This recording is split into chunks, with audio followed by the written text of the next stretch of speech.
Welcome back to Small Business Stories. I am Mike Downauer with the Monroe Chamber with Quentin Durr from Louisiana Catalyst Origin Bank. And with us is Nirali Patel from downtown Monroe. Yes. Quite a small business you got going on in downtown Monroe. And since we're talking about that, just catch us up a little bit with what's going on downtown.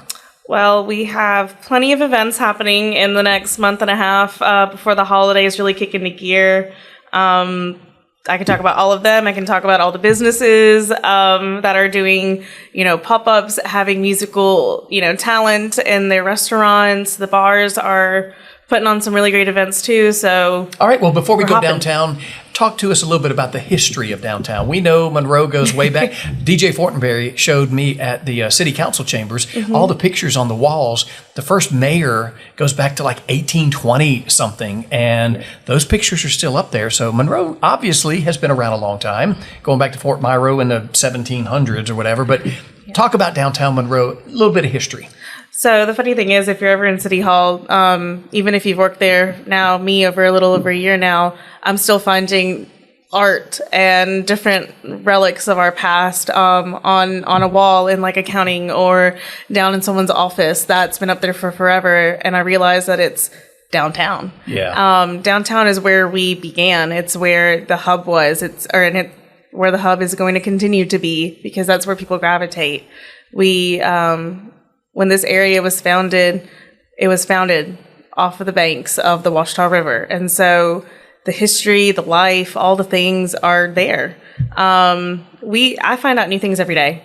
It's always a learning game for me. Whether it's a constituent, in downtown, or somebody at an event stops me and asks what I do for the city, and I'll tell them, and they'll tell me all these stories from their past or their grandparents or their parents.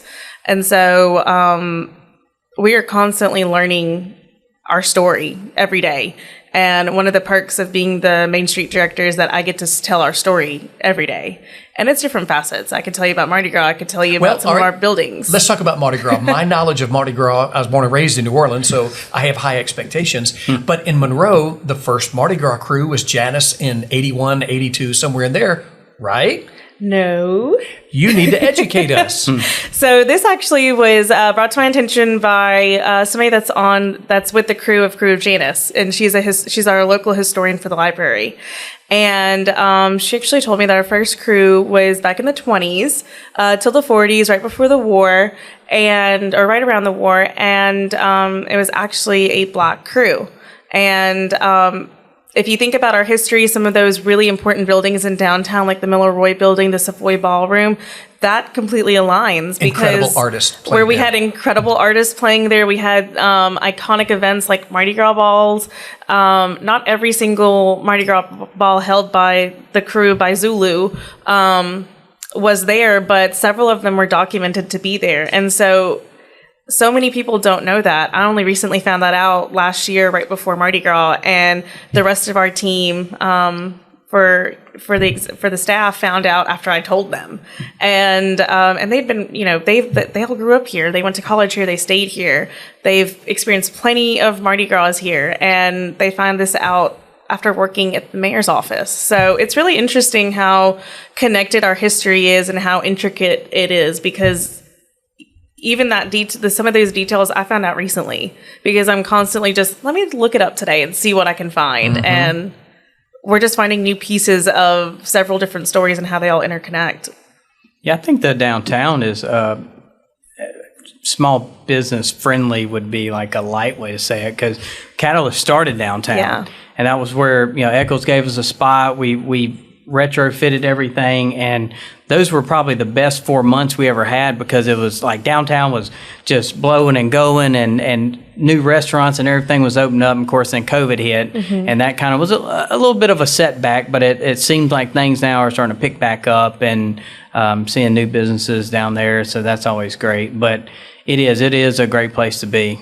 So we appreciate all you've done and helped breathe life back into it, and all the new projects coming from. I'm just there to support. I mean, the people that have been there and that continue to be there are the reason that downtown continues to thrive.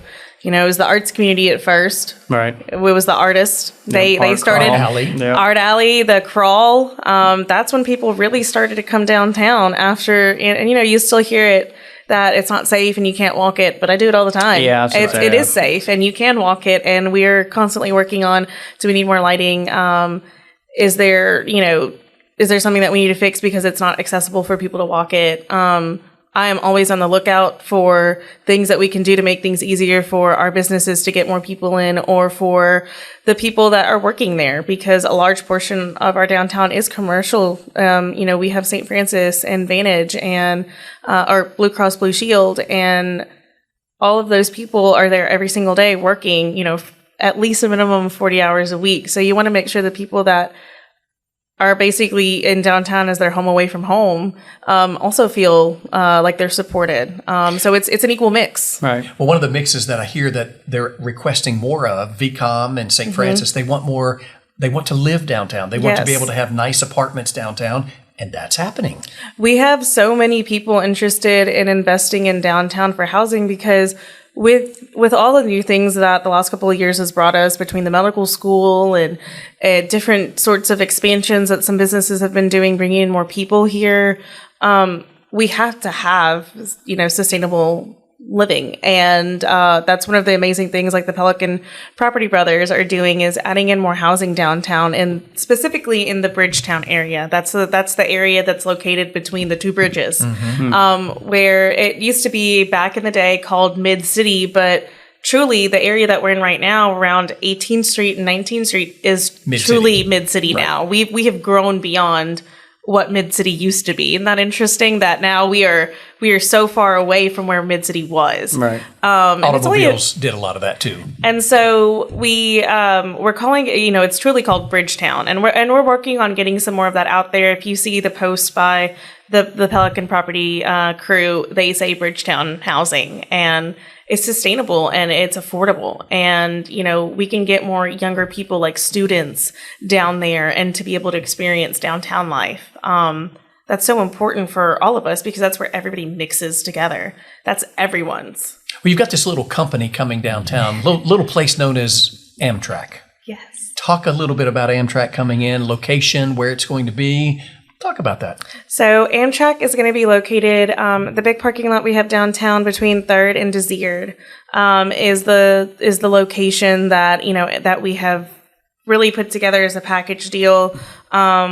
Mayor has worked really hard on that with several other mayors along the I-20 corridor, and Amtrak as well. To have that full support with the Rail Commission is absolutely amazing. And to have another opportunity that is just connecting our community in the grand scheme of things to all these other places is just amazing. It's just creating another avenue for us to be more accessible to people, because now I could get on that train and I can go to Atlanta and visit my sister without having to worry about driving myself there or flying, because neither of those really feels feasible when I'm going to do it by myself. But now I could easily get to my little sister who lives in South Carolina, who can pick me up, and I can spend some time with her and get back on that train and not have to spend a couple extra days traveling, or go visit my parents in Texas. So for me personally, that's just one person in the grand scheme of things. How many of us have to commute to Shreveport or to Jackson? Just take the train. And you can just take the train. You can work from that train. You can sleep on the train. And to me, it just opens us up to even more possibilities of not only like for our community to be able to access other places, but for other people to come to us and view us as as a beautiful small city. Right. You and I were both at the Amtrak announcement downtown. Yes. One of the Amtrak folks, they were asking me, they were looking at Francis Towers, and they said, that architecture, is it? And she started to describe, and I said, I honestly don't know. Yes, I know it's beautiful. You ought to see it at nighttime because the lights are on and all. But I didn't know the background of the architecture. But she noticed while she was down there how beautiful that downtown is. So whenever we were working on our rebranding for downtown and for Main Street, I took our creative team on what was supposed to be a maximum of an hour-long tour, and it ended up being about 3 hours long, and we only went to about a street and a half. Wow. And took hundreds and hundreds of photos and got, 2 hours worth of audio of me just telling them different tidbits of history, architectural history.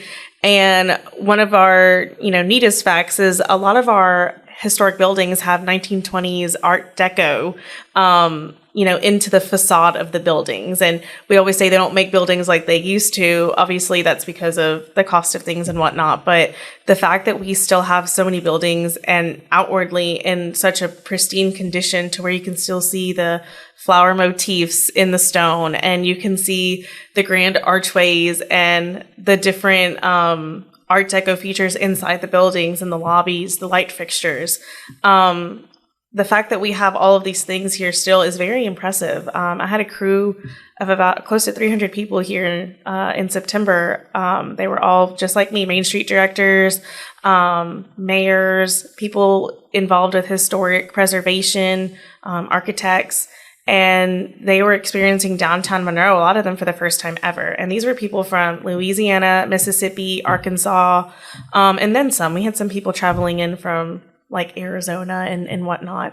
But they were all here for 3 full days, learning, doing sessions, and getting to experience downtown Monroe and West Monroe. And one of the most heard comments I had was how absolutely beautiful the structures of our buildings are and the state that they're in. And, several of them went on their own little walks and shopped locally, ate locally, and they would come back and say, like, how beautiful are these murals? Like, this is the fact that you guys have so much life in your buildings is absolutely amazing. And not to say that we are perfect, because we still have a long way to go. Right. But it's nice to hear from an outside perspective that they see it. How important is it to you to watch a company like Vantage invest so much downtown, but not just invest? When they had to redo the building on St. John, I believe it's the old Driver's License Bureau, from what I remember. I'm sure it was something way, way, way before that. But Hey, that's a new fact. They didn't just redo the building. They went back to the original specs. They went back to that cost a whole lot more than what it normally would have cost, but yet they spent the extra money. And look at that building now. I'm going to tell you right now, as soon as someone says that they're going to try to make it as original as possible to its, original state, I am the first one to be cheering in the background, going, please do it. Because there's something, the beauty of preserving those buildings. They were made to last, and there's a reason why they're still standing. There's a reason why, why we have so many people interested in these buildings is because they can see it. They can imagine what their future can look like. And that's beautiful. That's equally beautiful. But for businesses like Vantage, Blue Cross Blue Shield, St. Francis to continuously upkeep and continue to invest. And build more. More, that's just securing for us that they are equally invested in the community as a whole. You don't just put money into something and then not think about it again. They are investing in all of us. And the fact that they are putting their ducks in a row and all their eggs in this basket to make sure that where their employees are, where their visitors come to, everyone feels that same sense of home and that place of belonging. You have to have that in order to survive and then continue to thrive. And when they do that and they show that putting in that extra money, putting in that extra time and effort to make sure that these buildings and these businesses are as close to their original state as possible, it just shows that they are preserving the history, but they're also telling that story. And when you walk into a building, sometimes you wish the walls could talk, and sometimes they do because they've done that. Not just because of the ghost. Oh, that's what I was talking about. Not just because of the ghost, okay? We'll see plenty of those later. Okay. But it's just, sometimes I walk into some of the buildings and I'm just like, I wonder what this was like 40 years ago, 100 years ago, and what it felt like. What was that life like? I feel that every time I go to Francis Tower. No air conditioning. No air conditioning, but to know what these buildings used to be and the different types of people they brought in, entertainment. I wish I could be in Miller Roy in the Savoy Ballroom. Oh, no doubt. When the circuit was coming through to be a fly on that wall. But, and those are the stories that people remember. Well, let's go back a few more years and tell us about Nirali. Tell us about where were you born and raised, and how did you get to be part of this administration and with downtown? So I am a first-generation American. My family, my parents immigrated here independently or individually. My mom by herself and my dad with his parents and sister to America in the 60s. Or sorry, not the 60s, the 70s and 70s/80s. And we grew up in Tallulah. I was a Tallulah girl. Madison Parish, represent. And we moved to Monroe when I started first grade. So we moved right before first grade started. I went to school here. I went to Lakeshore, Washita, graduated, and I stayed at ULM, or stayed here to go to ULM, and I got both of my degrees there. So I am for what I feel like, Monroe is my hometown. Sure. Tallulah is just part of, it's just part of me as well, because it's where my family first settled, and it's where they really found themselves and felt like they had a home in America. So, I'm kind of a bit of both. I'm like, I have my Indian identity and trying to help my mom and dad come into the 21st century with a lot of people are doing that no matter what they're with, hey, this is where we're at now. And then also the American side of me who sees all these different possibilities. And for my family, I'm the first female in my family to graduate high school, graduate college, get a master's. Wow. So it's one of my proudest accomplishments. My parents were really big about me getting an education and just really finding a good footing for myself and to be independent. They didn't really have many choices growing up. So they got married and raised a family and had a business. And I was able to have a little bit more. And so it's really beautiful. And then I worked at the university for a couple of years. And funny enough, I was wanting to be challenged a little bit, and I texted Kelsey McCurry, and I was like, hey, do you know of any openings at the city? Kelsey said, as a matter of fact. And she's like, we might have something. Let's meet up and talk about it. And our meetup was actually my first interview. And my second interview was then with Mayor. And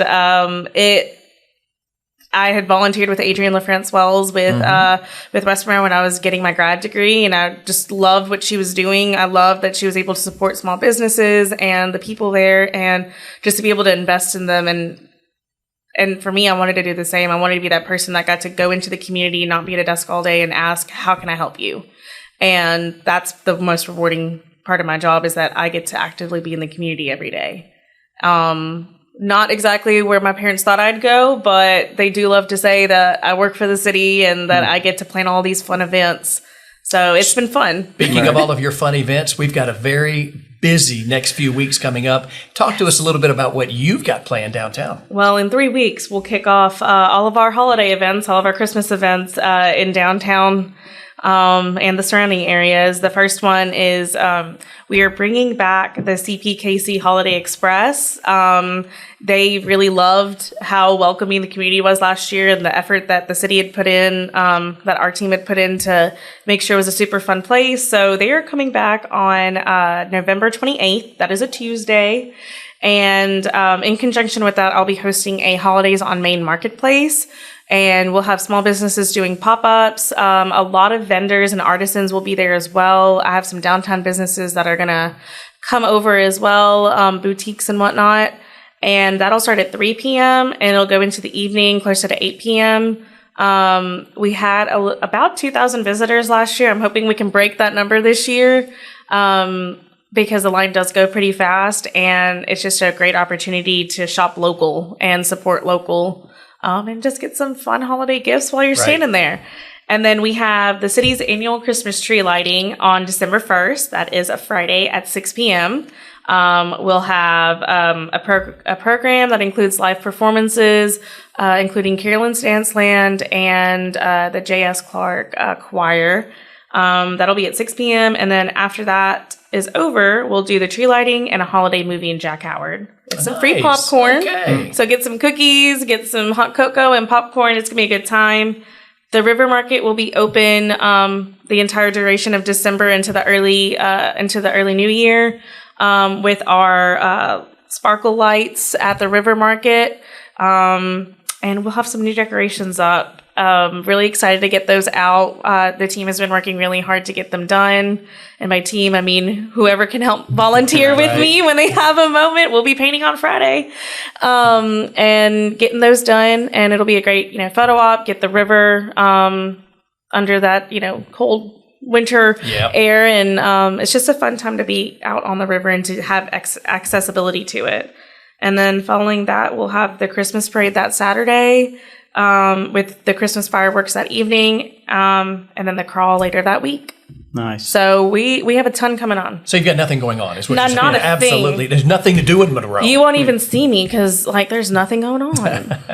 Well, we appreciate everything that you guys are doing, everything that is continuing to go on in downtown. And, as far as support goes, whatever can be done, we want to do it. Well, thank you. What can an average person watching this podcast, what can they do to help downtown become what you guys envision it to be 1 year, 5 year, 10 years down the line? Everything that we're doing is just to get more community engagement and to get involvement. So when our local businesses downtown have events, please show up. When the city and downtown Monroe host events, please show up and participate. We work our hearts off and and it's all worth it when you get out there, specifically like this last one at the River Market, and you get to see all these families together having a good time and just enjoying themselves and bringing life back into downtown. And that's really all I can ask for. There are times when we need volunteers, but they fill up quickly because those people that are invested are already going to be there. So that's amazing. So the only thing that I would say is, follow our social pages to get more information. Please get the word out, spread that engagement, share those posts, engage with them, and then just show up to events. It's all that we ask. All right, let's give us a quick sneak peek about the Washita Candy Company, the marina. What's the plans there? So the DEDD bonded out some of their money, and they are actually working on the marina now. It'll be over by the River Market. It'll be completely aligned with it. And so some of the early things that we're looking at, are some just more accessibility to the river. So if you own a boat and you are just traveling down the Washita River and you decide, I don't want to drive today, we can take the boat up. You can dock it in downtown, walk up those steps and go eat, merry, have a good time. Buy fuel there, get some snacks, just enjoy your time. And then whenever you feel like it, mosey back on.